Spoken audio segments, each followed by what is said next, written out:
everyone, what's up? Welcome to the GMB channel. Hope you will enjoy our video.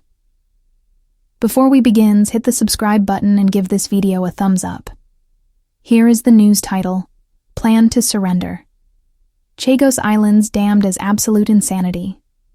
Sir, Keir Starmer has been warned by a former Australian PM and a string of former cabinet ministers that giving up sovereignty would be act of dangerous folly.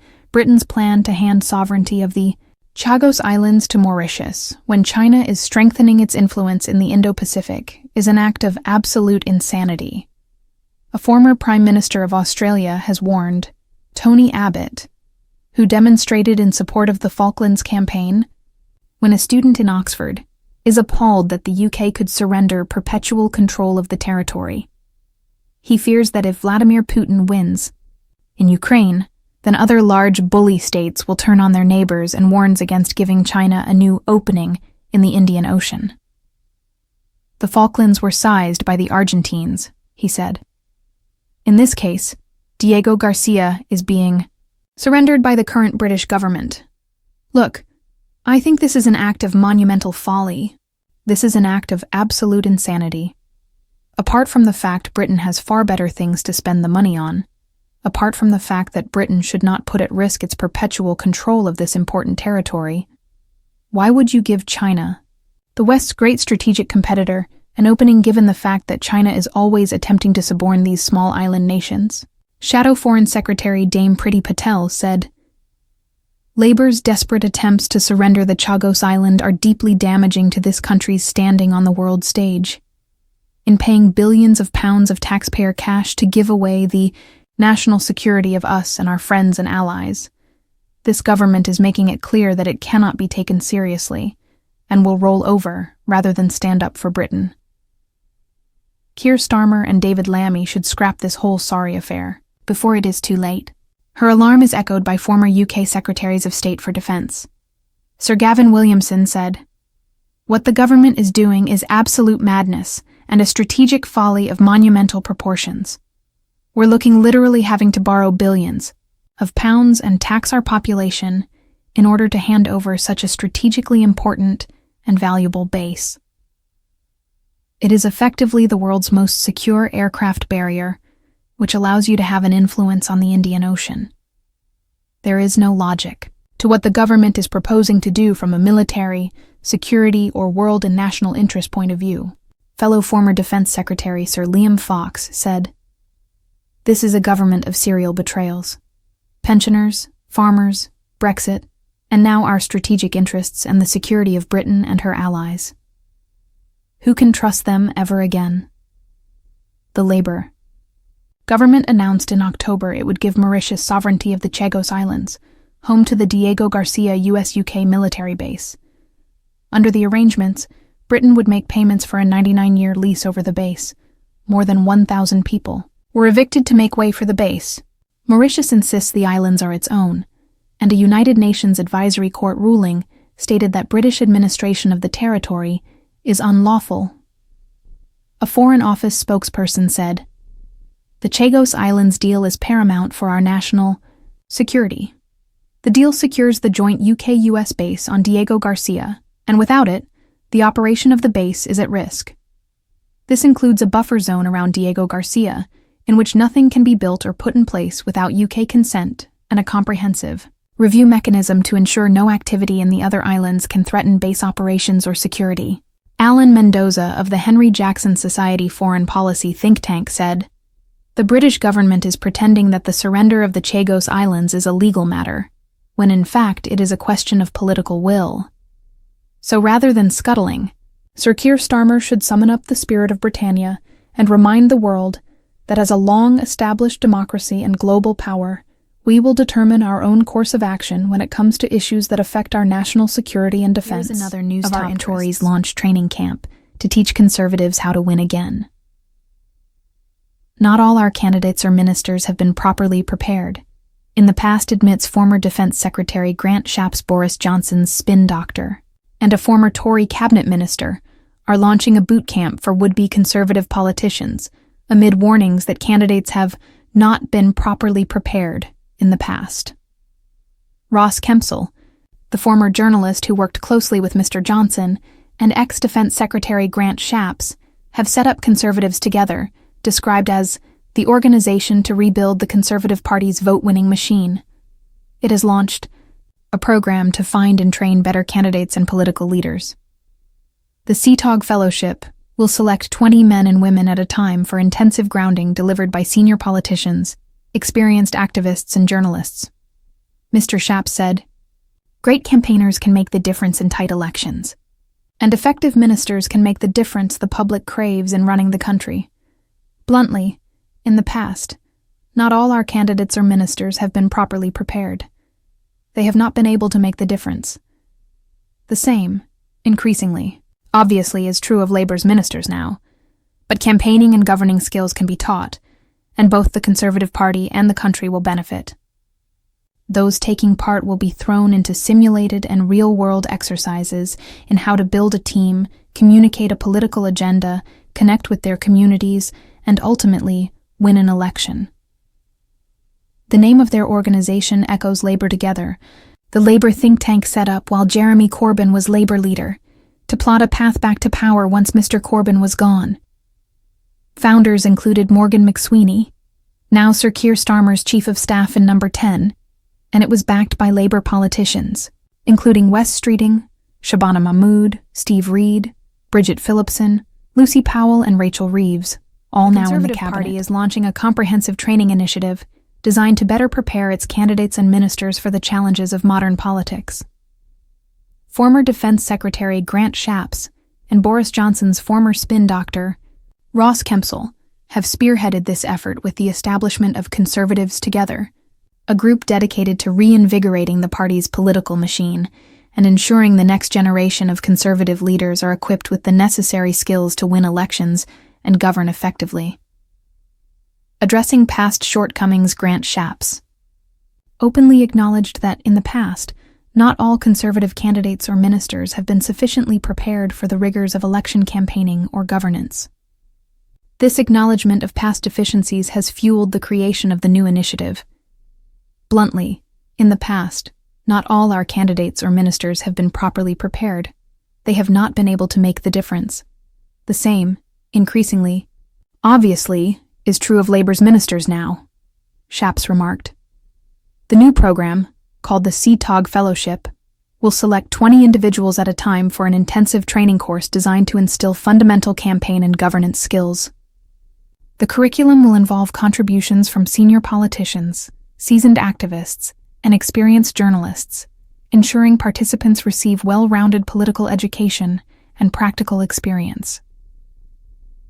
Structured training for political success. The CTOG Fellowship aims to equip participants with the essential skills necessary to succeed in politics. Trainees will be placed in both simulated and real-world scenarios to teach them how to build and lead a team, develop and communicate a compelling political agenda, connect effectively with local communities, strategize and execute winning election campaigns. These elements are seen as crucial in turning around the Conservative Party's electoral fortunes.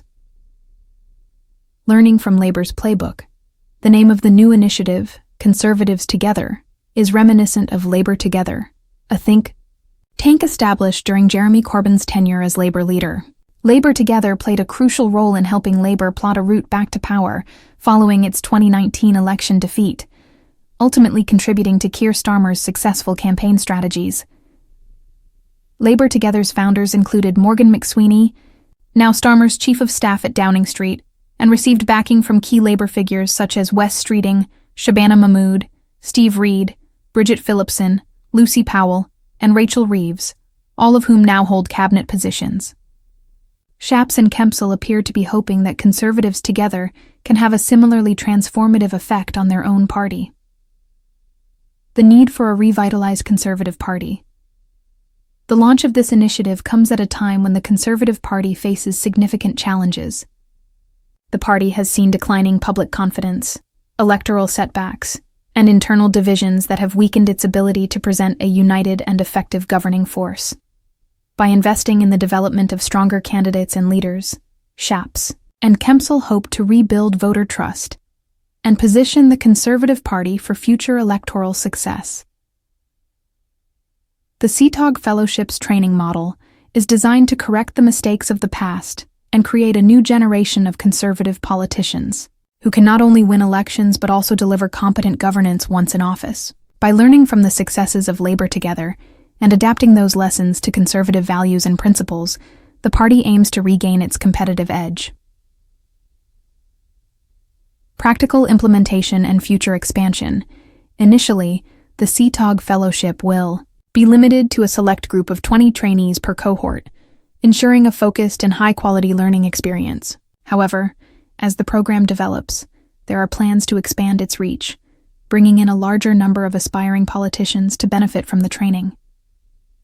The intensive nature of the training will include workshops on media engagement and crisis, management training on policy development and legislative procedures campaigning techniques, including grassroots mobilization and digital strategy leadership development programs, featuring mentorship from experienced political figures.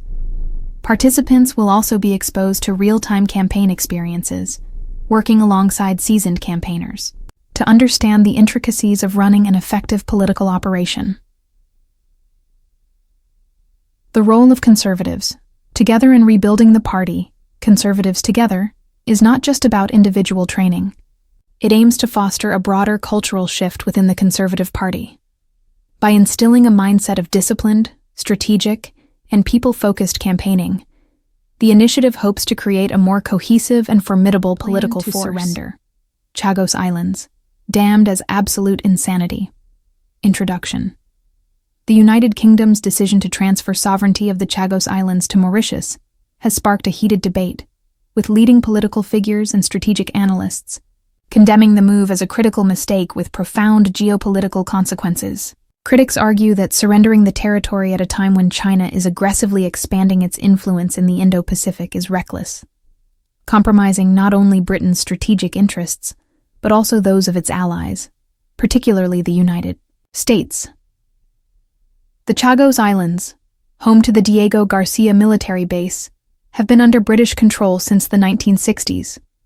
The decision to relinquish sovereignty raises questions about national security, global power balance, and Britain's long-term strategic interests. This document explores the historical context, political arguments, security concerns, and the broader implications of the UK government's decision.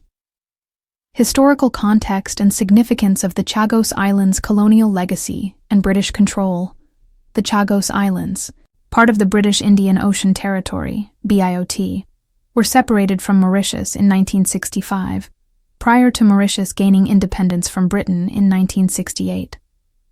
This move was part of a broader geopolitical strategy, allowing Britain and the United States to establish a military presence in the Indian Ocean.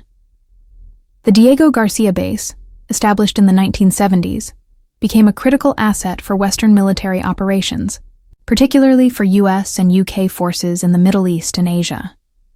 The base played a key role in conflicts such as the Gulf War, the war in Afghanistan, and operations against ISIS. The forced displacement of the indigenous Chagosians to facilitate military operations remains a contentious issue, but the strategic importance of the territory is undisputed.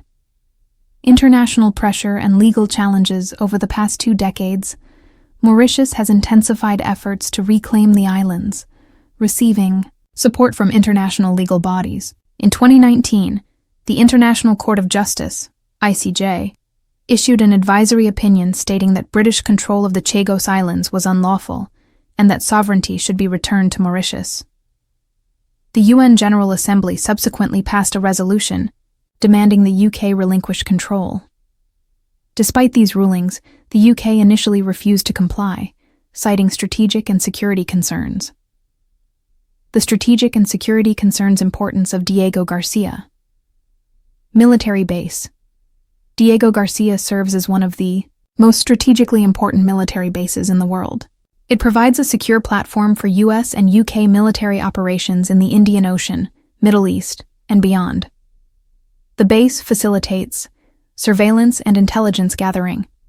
The location is ideal for monitoring maritime traffic, regional military activity, and potential threats. Power projection. the ability to deploy military assets swiftly to conflict zones, supporting NATO and allied operations. Nuclear deterrence. Diego Garcia is a crucial node in the U.S. nuclear triad, allowing strategic bombers to operate with global reach. The China factor. A geopolitical power play. One of the biggest concerns surrounding the UK's decision is the potential for increased Chinese influence in the Indian Ocean. Mauritius has deepening economic ties with China, which has invested heavily in its infrastructure, trade, and development projects.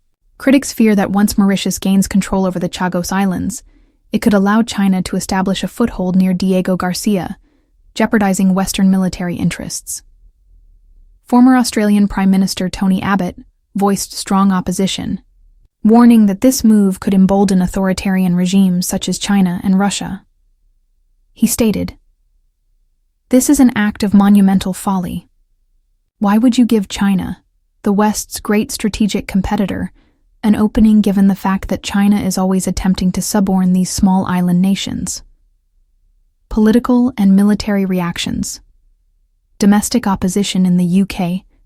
The UK's plan has been met with significant resistance from political figures across party lines. Shadow Foreign Secretary Dame Priti Patel criticized the Labour government, saying, "Labour's desperate attempts to surrender the Chagos Islands are deeply damaging to this country's standing on the world stage." Former Defense Secretary Sir Gavin Williamson described the move as absolute madness and a strategic folly of monumental proportions. He argued that the financial cost of retaining control is negligible compared to the military and strategic losses Britain would incur by surrendering the islands.